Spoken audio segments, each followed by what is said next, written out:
Bismillahirrahmanirrahim.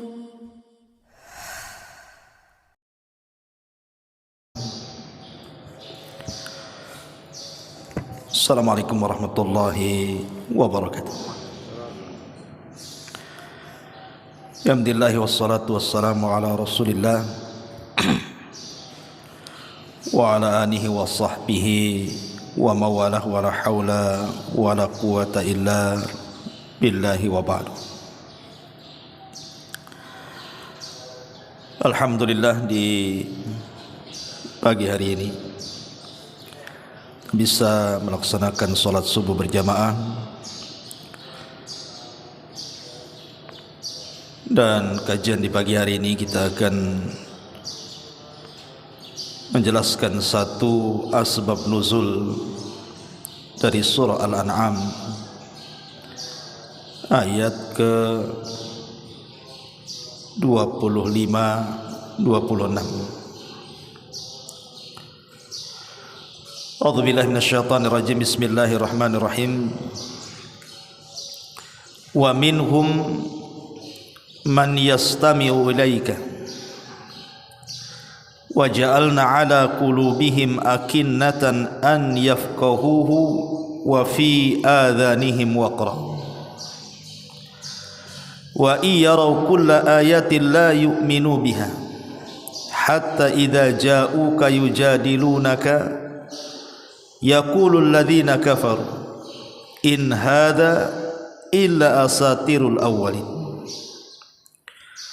wa hum yanhauna anhu wa yan'auna anhu iyuhlikuna illa anfusahum wa ma yash'urun walau tara idh wuqifu 'alan nar faqalu ya waylana nuraddu wa lanukadziba bi ayati rabbina wa nakuna minal mu'minin bal bada lahum ma kanu yukhfuna min qablu walau ruddu la'adu lima nuhu anhu wa innahum lakadzibun.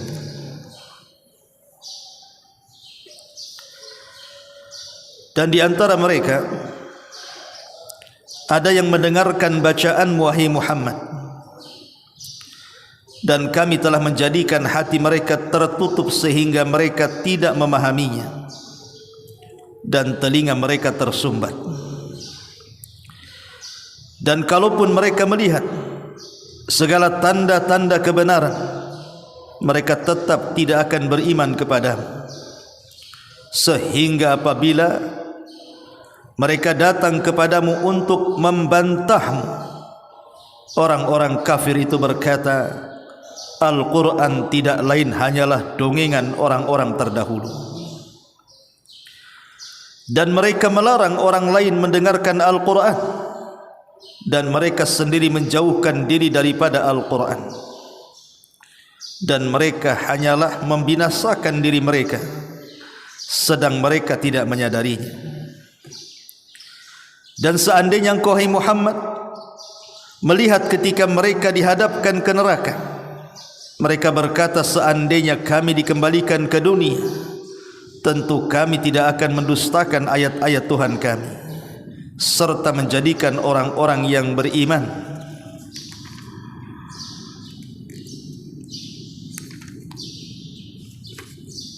Tetapi sebenarnya, bal bada lahum ma kanu yukhfuna min qablu, tapi sebenarnya mereka telah nyata kejahatan yang telah mereka sembunyikan dahulu. Seandainya mereka dikembalikan ke dunia, tentulah mereka akan mengulang kembali apa yang telah dilarang mengerjakannya. Sungguh mereka adalah para pendusta. Baik. Ma'asyiral muslimin yang dimuliakan Allah Subhanahu wa taala, ayat ini bicara tentang paman Nabi sallallahu alaihi wasallam, Abu Thalib.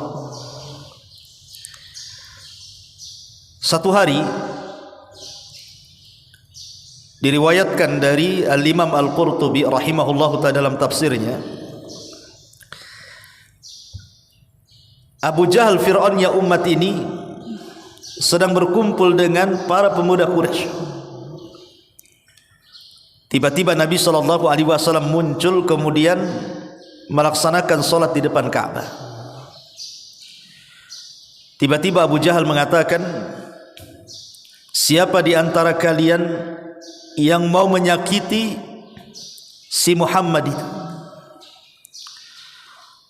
Maka tiba-tiba ada orang musyrik yang bernama Abdullah bin Jiba'ra mengatakan, saya sanggup menghinakan orang itu. Tiba-tiba kemudian Abdullah ibn Jiba'ra ini mengambil kotoran. Saat Nabi SAW sedang sholat, tiba-tiba kotoran itu diletakkan di rambut Rasul, di muka Rasul, di pakaian Rasul, sampai kemudian perbuatan Abdullah ibn Jiba'ra ini ditertawakan oleh Abu Jahal dan orang-orang di sekitarnya. Sampai selesai Nabi SAW salat, kemudian Rasul pergi dalam kondisi kotoran berada di kepala, wajah dan pakaian.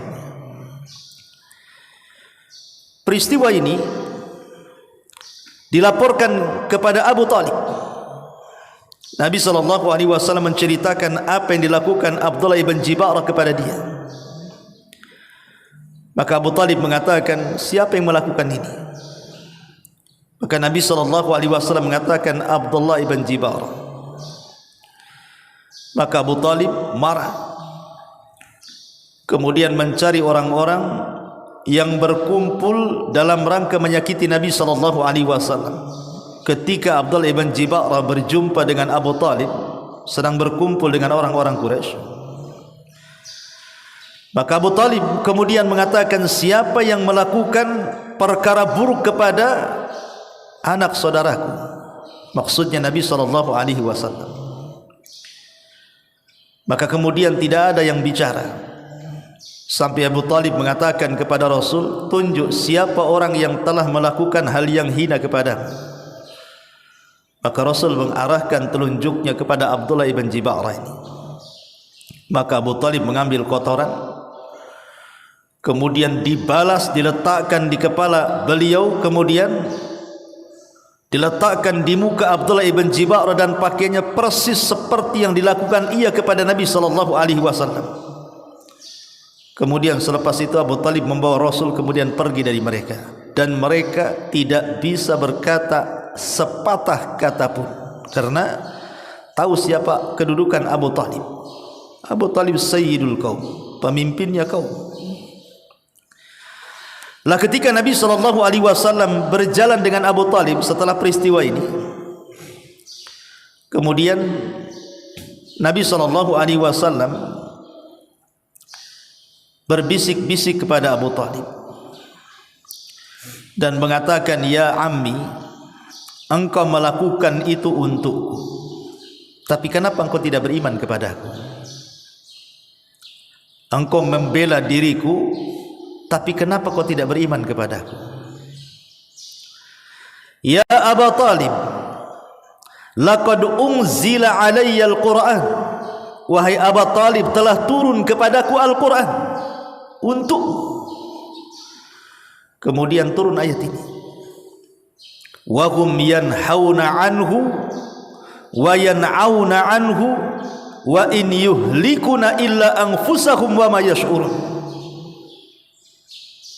Dan mereka melarang orang lain mendengarkan Al-Quran, dan mereka sendiri menjauhkan diri mereka daripada Al-Quran, dan mereka hanyalah membinasakan diri mereka sedang mereka tidak menyadari. Ketika Abu Talib kemudian mendengar bacaan Al-Quran yang turun kepadanya, dari sini Abu Talib mengumandangkan satu bait syair yang sangat luar biasa. Apa kata Abu Talib? Wa da'autani wa za'amta annaka nasihun, laqad sadaqta wa kunta thamma amina, wa aradta dinan qad alimtu bi annahu min khairi adyanil bariyati dinan, laula al malama au hidhari subbatan lawajadtani samhan bidzaka mubina. Ya Muhammad, engkau mengajarkan aku dan engkau adalah seorang pemberi nasihat. Engkau benar dan aku seorang yang terpercaya. Engkau perlihatkan satu agama dan aku tahu bahwa agamamu adalah sebaik-baik agama. Kalau bukan karena cercaan atau cacian kaumku, pastilah engkau lihat aku terang-terangan menerima agamamu. Dari sini menunjukkan Abu Talib yakin dan percaya bahwa agama Nabi itu benar. Cuman kalau karena bukan celaan kaumnya, tentu Abu Talib akan masuk Islam. Tapi karena takut dicela kaumnya, Abu Talib pun tidak masuk Islam. Berarti yang menghalangi Abu Talib masuk Islam apa? Karena celaan kaumnya, takut dicela kaumnya, makanya dia tidak masuk Islam. Imam Ibn Ishaq, seorang pakar sejarah, menyebutkan kisah lain dari bait syair ini. Jadi ketika para pembesar Quraisy itu sudah jenuh mungkin dengan dakwah Nabi SAW, mereka pun rombongan datang kepada Abu Talib, kemudian mengancam Abu Talib dan mengatakan, ya Aba Talib, inna ibna akhik qad sabba alihatina wa saffaha ahlamana wa farraqa jama'atana. Wahai Aba Talib, anak saudara si Muhammad itu sudah kurang ajar. Dia sudah berani membodoh-bodohkan Tuhan-Tuhan kami, sudah berani membodoh-bodohkan agama-agama kami, bahkan sudah memporak-porandakan jamaah dan barisan kami. Kalau engkau tidak menghentikannya, kami yang akan menghentikannya. Terserah, kami yang menghentikan atau engkau yang menghentikan. Kalau tidak, maka kami dan engkau wahai Abu Talib akan menjadi musuh selamanya. Akhirnya Abu Talib melihat hal itu, keesokan harinya datang kepada Nabi SAW. Kemudian Abu Talib pun menceritakan tentang kisah bagaimana para pembesar Quraisy itu datang kepadanya. Maka Nabi SAW ketika itu hanya mendengarkan ucapan Abu Talib ketika mengatakan, abki ala nafsika ya bunai, la tuhammilni ma la uti. Seolah-olah Abu Talib ingin mengatakan kepada Rasul, cukup sampai di sini wahai anak saudaraku, jangan kau bebankan sesuatu yang aku tidak sanggup untuk melakukannya. Mereka sudah mengancamku dan mengancam diri. Maka Nabi SAW ketika itu sedih, disangka perjuangan Abu Talib membela dia cukup sampai di situ. Tetapi kemudian Nabi SAW menunjukkan bahwa dia memang seorang Nabi. Dia harus menyampaikan ini kepada umatnya. Sehingga Nabi SAW dengan tegas mengatakan kepada Abu Talib, ala dha'fir riwayah, wallahi ya ammi, law wada'u syamsa fi yamini wal qamara fi shimali ma taraktu hadzal amr. Wahai pamanku, sekiranya mereka orang-orang kafir Quraisy itu membawa matahari, kemudian meletakkan di tangan kananku, dan mereka membawa bulan kemudian meletakkan di tangan kiriku agar aku meninggalkan dakwah yang mulia ini, wallahi ma taraktu hadzal amr, demi Allah aku tidak mungkin meninggalkan dakwah yang mulia ini. Dari sini Abu Talib melihat kesungguhan Rasul, akhirnya luluh hatinya. Kemudian dia mengatakan, idhhab ya ibna akhi faqul ma ahbabta fa wallahi la usallimuka li syai'in abada. Kalau itu tekadmu hai anak saudaraku, lakukan sekehendakmu, ucapkan sesuka hatimu, saya akan tidak serah, tidak mungkin saya serahkan dirimu selamanya kepada mereka. Sejak itu Abu Talib membela Nabi SAW habis-habisan, sampai pada waktunya akhirnya kemudian orang-orang Quraisy tidak bisa menyentuh Nabi karena ada Abu Talib masalahnya. Akhirnya mereka pun melakukan pemboikotan Bani Hashim. Bani Hashim diboikot oleh 18 kabilah Quraisy. Tidak boleh bercampur dengan Bani Hashim, berjual beli dengan Bani Hashim, menikah dengan Bani Hashim. Mereka betul-betul diboikot. Sampai karena tidak ada pasokan makanan kepada Bani Hashim, sampai di antara mereka kelaparan dan sebagian mereka memakan dedaunan dan rerumputan. Dari sini harta Khadijah habis untuk memberi makan Bani Hashim dalam pemboikotan 3 tahun itu. Sampai akhirnya setelah pemboikotan ini berlalu 3 tahun, kemudian Quraisy mencabut itu. Akhirnya Abu Thalib pun sakit parah karena 3 tahun memikirkan kaumnya dan juga Nabi SAW. Abu Thalib pun sakit parah. Lah ketika kemudian Abu Thalib ini sakit parah dan mendekati ajalnya, Sa'id ibn Musayyib radhiyallahu anhu menceritakan, lamma hadarat Abu Talib al-wafatu, ketika wafat sudah mendatangi Abu Talib, maka ketika itu datanglah para pembesar Quraisy, di antaranya Abu Jahal, kemudian Abdullah ibn Umayyah, kemudian juga ayahnya daripada Sa'id ibn Musayyib al-Musayyib. 3 orang ini datang kepada Abu Talib, al-Musayyib, Abu Jahal dan Abdullah ibn Umayyah, ingin menjenguk Abu Talib ala kufrihim, padahal mereka kafir. Di samping Abu Talib ini ada Nabi, dan sebelahnya ada 3 tokoh Quraisy. Nabi SAW paham bagaimana perjuangan Abu Talib dalam rangka untuk memperjuangkan dakwah Islam yang luar biasa, walaupun dia tidak masuk Islam. Tapi perjuangan Abu Talib itu dicatat dalam sejarah. Dan dia manusia yang paling menyayangi Rasul, sebagaimana Rasul juga sangat sayang dengan Abu Talib. Rasul tidak mau Abu Talib itu mati kafir masalahnya. Sayang perjuangan yang cukup melelahkan sampai pemboikotan 3 tahun ini tidak bisa dibayar dengan kekufuran. Sehingga Nabi SAW ingin kalau seandainya pamannya Abu Talib ini masuk Islam.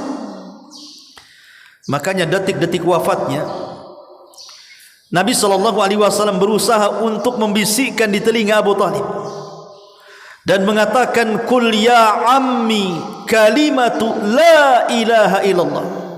Wahai pamanku, ucapkan kalimat la ilaha illallah. Kalimatun uhaju bika indallah, satu kalimat yang aku akan berhujah di hadapan Allah. Tetapi Abu Talib tidak kunjung mengucapkan kalimat ini, justru melirik kepada teman-temannya. Dia melirik Abu Jahal, melirik Abdullah ibn Umayyah dan Musayyib. Tiba-tiba kemudian Abu Jahal menyaut dan mengatakan, atarghabu an millati Abdul Muttalib ya Abu Talib, apakah engkau akan mengucapkan kalimat itu dan kau benci agama kakekmu Abdul Muttalib? Akhirnya saling saut-sautan antara kalimat tauhid dengan kalimat kekufuran. Abu Talib pun terdiam 1000 bahasa sampai ruh tercabut dalam jiwanya. Abu Talib tidak pernah mengucap 2 kalimat syahadat. Mati kafir, mati mengikuti agama nenek moyangnya. Berhasil apa yang dikehendaki oleh Abu Jahal dan juga kawan-kawannya, menghalangi Abu Talib dari hidayah. Dari sini Nabi SAW sedih luar biasa. Bagaimana tidak sedih? Abu Talib itu ayah angkat Nabi. Dari usia 8 tahun Rasul sudah di rumah Abu Talib. Abu Talib yang memberi makan Rasul, mendidik Rasul, sampai akhirnya Rasul menikah dengan Khadijah, sampai akhirnya Rasul diangkat jadi Nabi, dan Rasul tidak lepas dari Abu Talib. Tahu jasanya besar, sehingga wajar kalau seandainya Nabi SAW kemudian setiap malam berdoa kepada Allah agar Allah mengampuni dosa-dosanya. Tetapi apa yang terjadi? Allah Subhanahu wa taala turunkan ayat ma kana lin nabi walladzina amanu an yastaghfiru lil musyrikin walau kanu ulil qurbah. Tidak layak bagi seorang nabi dan orang-orang yang beriman memintakan ampun akan dosa orang-orang musyrik walaupun mereka kerabat dekat. Ketika turun ayat ini terhalanglah niat Rasul, terputus niat Rasul yang ingin meminta kepada Allah agar Allah mengampuni dosa Abu Talib. Turun ayat ini pula dilarang, tidak boleh. Dari sini kemudian Allah Subhanahu wa taala tegaskan kepada Rasul, innaka la tahdi man ahbabta walakinnallaha yahdi man yasha. Hai Muhammad, engkau tidak mungkin mampu memberikan hidayah kepada orang yang kau cintai, karena Allah lah yang memberikan hidayah kepada orang yang dikehendaki. Secinta apapun Rasul kepada kerabatnya, kepada keluarganya, bahkan kepada ayah angkatnya Abu Talib, tetap saja hidayah itu di tangan Allah, bukan di tangan Rasul. Kalau hidayah itu di tangan Rasul, tidak ada satupun orang Quraisy itu kufur, pasti semua beriman. Tetapi karena hidayah itu di tangan Allah, kalau mungkin Abu Jahal tidak masuk Islam wajar karena memusuhi Nabi, tapi Abu Talib kan tidak wajar kalau tidak masuk ke dalam Islam karena tahu perjalanan kehidupan Nabi. Tapi begitulah takdir, sudah ditakdirkan kepada Abu Talib harus mati dalam kondisi kafir dan tidak masuk Islam. Sampai satu hari Nabi SAW sedang duduk-duduk bersama Abbas ibn Abdul Muttalib, pamannya. Dan di antara paman Rasul yang masuk Islam cuma dua, Hamzah dan Abbas. Sementara Abu Lahab dan Abu Talib kafir dua-duanya. Jadi Abbas ini menceritakan di hadapan Abu Talib, di hadapan Nabi SAW, ya Rasulullah, hal nafa'ta Aba Talibin bi syai'in fa innahu kana yakhutuka wa yubghidu laka. Ya Rasulullah, apakah perjuangan Abu Talib semasa hidupnya bermanfaat untuk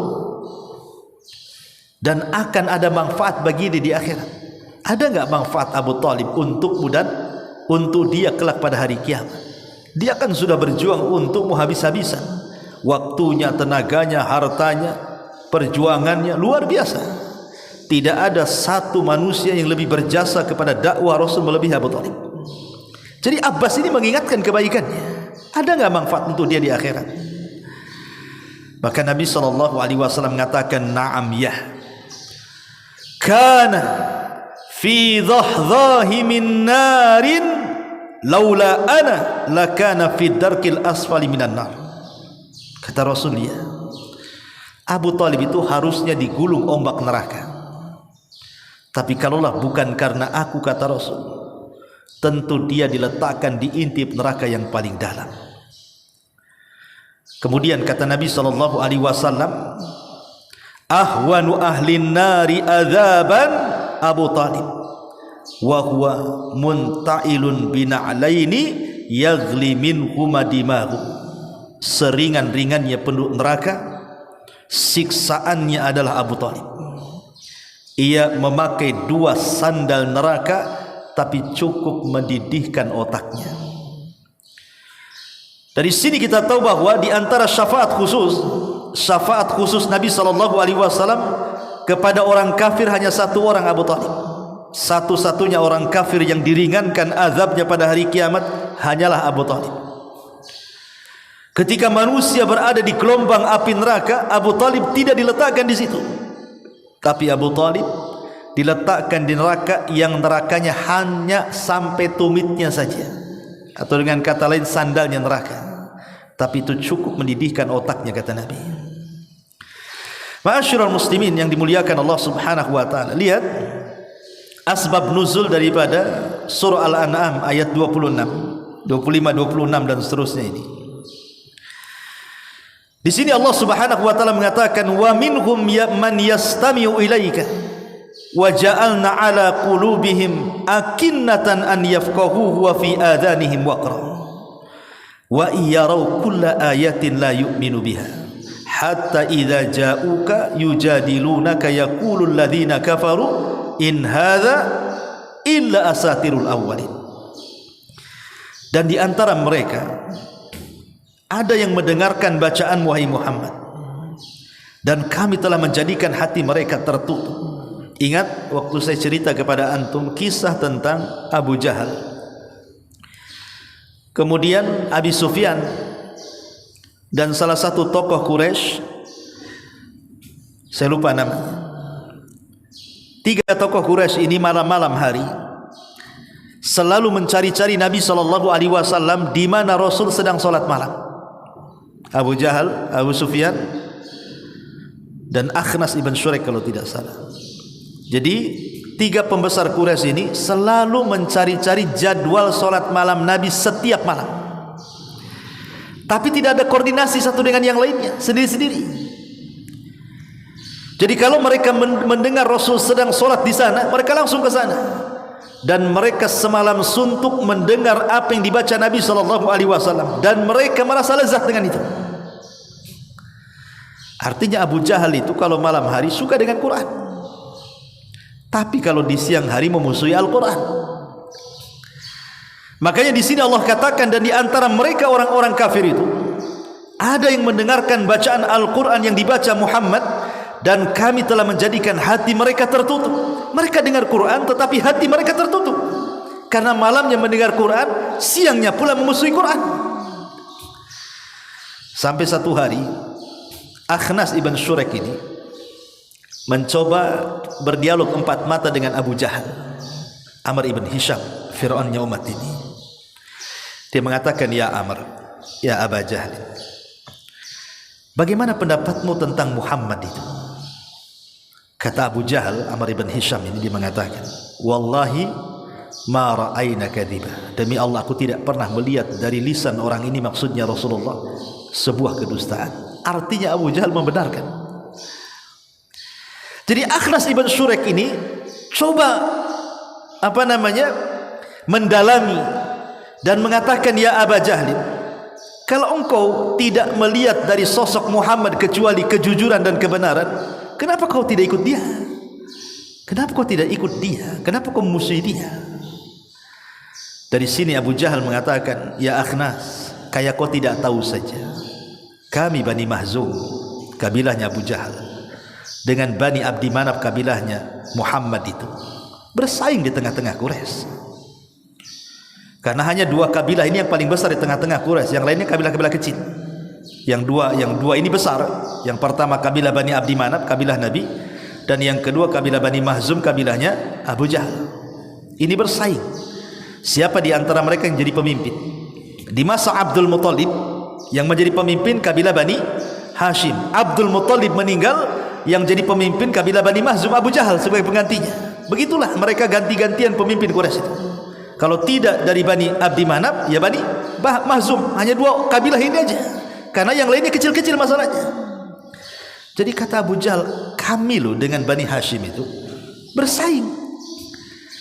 Kalau mereka melakukan kebaikan, kami pun melakukan yang sama. Kalau mereka memberi makan jamaah haji, kami pun melakukan yang sama. Kalau mereka membuat semacam kebajikan, kami pun melakukan yang sama, supaya kami dianggap di hati orang-orang Quraisy. Jadi kami ini sejajar di tengah Quraisy. Tiba-tiba orang-orang Bani Hashim mengatakan, kami punya nabi, kalian tak punya nabi. Kira-kira apa jawaban kami?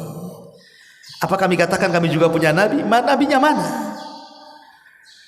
Kalau kami akui kenabian Bani Hashim, sementara kami Bani Mahzum tidak punya nabi, berarti kedudukan kami sudah tidak sama lagi. Tentu kedudukan kami di bawah Bani Hashim. Kami tak mau. Kami harus sama dengan Bani Hashim. Makanya supaya sama antara Bani Mahzum dengan Bani Hashim, kami dustakan kenabiannya, supaya sama-sama tak punya nabi. Dari sini kita tahu yang menghalangi tidak masuk Islamnya Abu Jahal apa? Hasad dan takabur. 2 perkara inilah yang menghalangi hidayah. Orang kalau sudah hasad, orang kalau sudah sombong, susah dapat hidayah. Buktinya Abu Jahal, dia sudah tahu kerasulan dan kenabian Muhammad sallallahu alaihi wasallam, tapi karena mempertahankan jabatannya dan kedudukan kabilahnya, dia tolak itu. Padahal Nabi sallallahu alaihi wasallam pernah berdoa kepada Allah, Allahumma a'izzal Islam bi umaraini. Ya Allah, muliakan Islam dengan 2 Umar. Maksud 2 Umar di sini, 1 Umar bin Khattab, 1 Abu Jahal.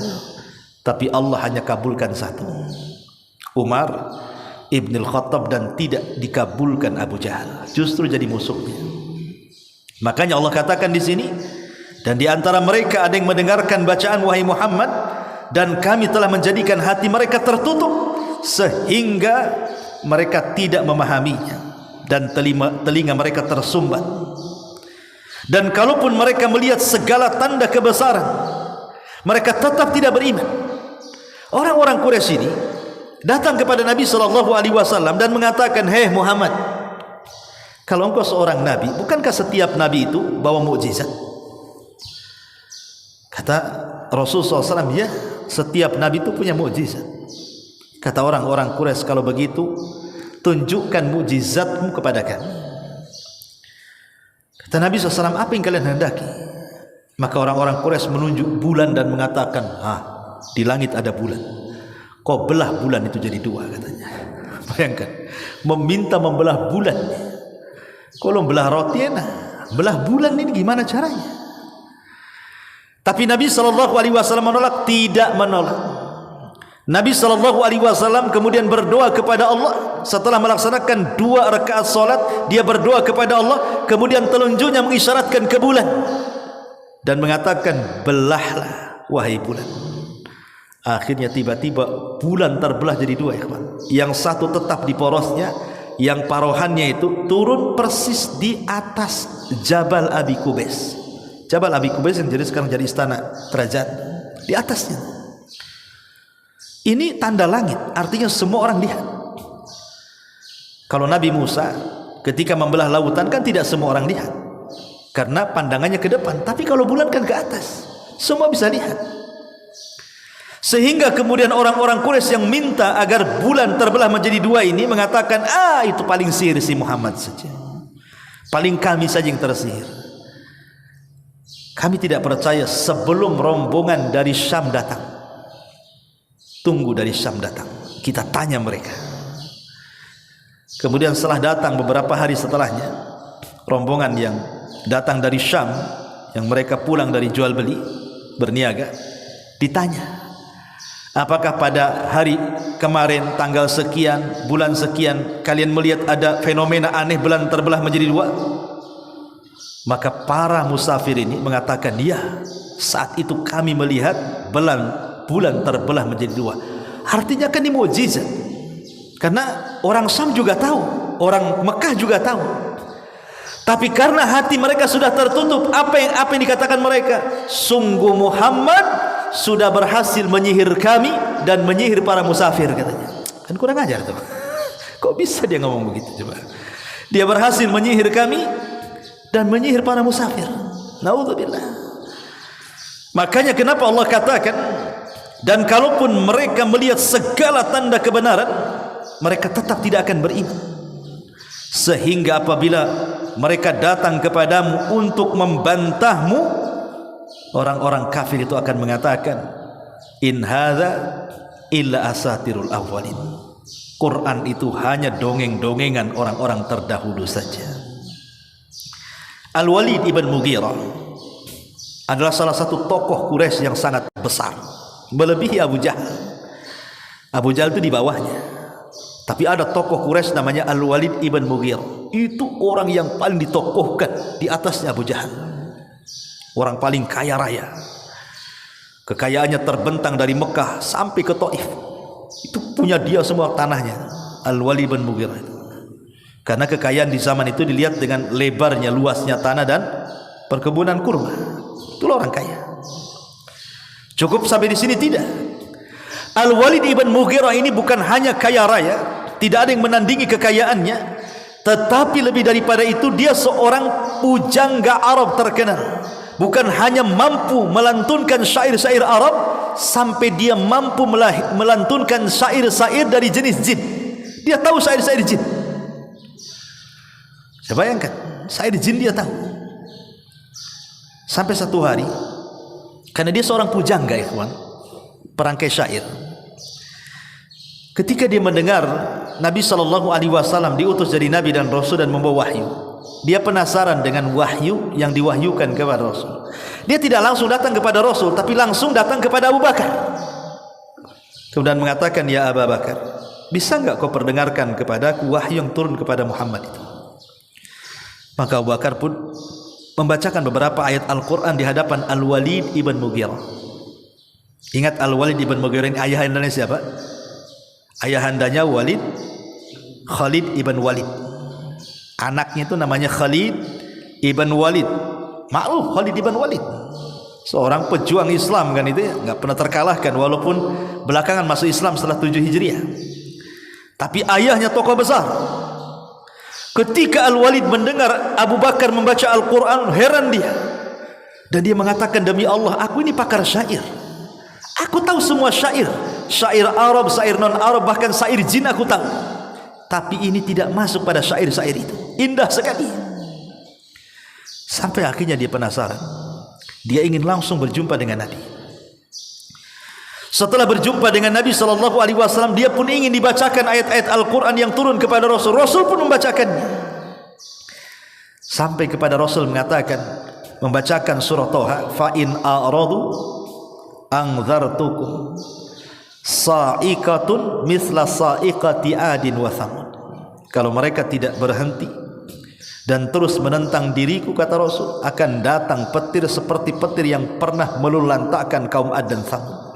Kata Al-Walid, hasbuka, cukup katanya. Ketakutan dia. Ya. Tersebarlah akhirnya isu bahwa Al-Walid masuk Islam. Karena dia memuji Quran masalahnya. Jadi Abu Jahal ini tidak terima. Wah, bahaya nih kalau sampai Al-Walid masuk Islam, habislah kata. Gimana dia punya kekayaan yang melimpah ruah, dia pun tokoh besar, dihormati, dihargai, diagungkan orang-orang Quraisy. Wah, bahaya nih. Datanglah Abu Jahal ke rumah Al-Walid. Kemudian mengatakan, sebenarnya bagaimana menurut wahai Walid tentang Muhammad itu? Malah dipuji habis. Abu Jahal ini tahu nih kelemahan Al-Walid ini. Wah, bahaya kalau dia sampai masuk Islam, bahaya. Akhirnya dia mengumpulkan orang-orang Quraisy dan ingin menjelek-jelekan Al-Walid supaya tidak dihormati lagi. Al-Walid pun takut kalau seandainya dia masuk agama Rasul, kemudian orang-orang Quraisy pun akhirnya tidak menghargai dia lagi, tak jadi masuk Islam. Subhanallah, bayangkan. Apa yang menjadikan Al-Walid tidak masuk Islam? Karena takut jabatannya hilang. Kalau Abu Jahal tidak masuk Islam karena hasad dan sombong. Kalau Al-Walid ibn Mughirah masuk Islam gara-gara takut jabatannya hilang. Kalau Abu Talib tidak masuk Islam gara-gara apa? Pertemanan yang jelek. Teman-temannya jelek semuanya. Dia takut dicela manusia, makanya tidak masuk Islam. Lihat, beragam orang tidak masuk hidayah kan di sini. Ada gara-gara hasad, ada gara-gara sombong, ada gara-gara takut ditinggal kawan, ada gara-gara Al-Walid ibn Mughirah ini takut jabatannya hilang. Jadi ketika orang-orang Quraisy dikumpulkan Abu Jahal, dipanggil Al-Walid ibn Mughirah oleh Abu Jahal. Ya Walid, kata Abu Jahal, kemarin kau memuji Muhammad, bisa enggak kau ngomong sama orang-orang Quraisy ini, katanya. Mau dipermalukan. Tapi Al-Walid tahu diri, sempat dia memuji Nabi, bisa dimusuhi orang-orang Quraisy ini. Akhirnya dia pun mengucapkan kalimat yang di luar kehendaknya. Karena mempertahankan jabatannya, dia mengatakan apa? Oh Muhammad, Quran yang dibawanya itu in huwa illa sihrun yu'thar, in huwa illa qaulun bashar. Quran yang dibawa Muhammad itu adalah sihir impor. Bayangkan, ada sihir impor. Jadi Muhammad itu belajar kepada orang asing, dapatlah wahyu. Kata Al-Walid, itu Quran yang dibaca Muhammad itu sihir impor. Itu hanya ucapan manusia. Dari sini turun surah Mudaththir mencela Al-Walid ibn Mughirah. Dzarni wa man khalaqtu wahida. wa ja'altu lahu malam mamduda wa banina syuhuda wa mahattu lahu tamhida, sampai kepada sauslihi sakor. Kelak si Walid akan dimasukkan ke neraka sakor. Dari sini ma'asyiral muslimin yang dimuliakan Allah, orang-orang Quraisy ini, kafir Quraisy ini, ketika kemudian dibacakan Al-Quran, mereka akan mengatakan apa? In hadza illa asatirul awwalin. Ini hanya dongeng-dongeng orang-orang dulu saja untuk mencela Al-Quran. Wa hum yanhauna anhu wa yan'auna anhu, dan mereka melarang orang lain mendengarkan Quran, dan mereka sendiri menjauhkan diri dari Al-Quran.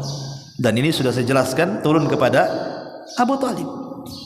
Ya, dia marah kepada Nabi SAW, kepada orang-orang Quraisy yang menyakiti Nabi, tapi tidak mau masuk ke agama Nabi. Itulah Abu Talib. Satu sisi dia tidak suka kalau ada orang yang menyakiti Nabi, tapi sisi lain Abu Talib tak mau pula masuk ke agama Nabi. Makanya Allah mengatakan wa hum yanhauna anhu wa yan'auna anhu wa yuhlikuna illa anfusahum wa ma yash'urun, dan mereka hanyalah membinasakan diri mereka sendiri sedang mereka tidak menyadarinya. Kemudian satu ayat lagi, walau tara idwukifu 'alan nar, dan seandainya engkau melihat mereka, orang-orang kafir itu, ketika dihadapkan di hadapan neraka, faqalu, mereka mengatakan, ya wailana nuraddu wa la nukadziba bi ayati rabbina wa nakuna minal mu'minin. Seandainya kami dikembalikan ke dunia, tentu kami tidak akan mendustakan ayat-ayat Tuhan kami serta menjadi orang-orang yang beriman. Dan ini bentuk penyesalan orang-orang kafir kelak di neraka. Banyak penyesalan yang akan diucapkan orang-orang kafir di neraka. Apa saja? Ada sekitar 15 penyesalan yang dijelaskan dalam Al-Quran. Bagaimana orang-orang kafir sangat menyesal ketika di akhirat.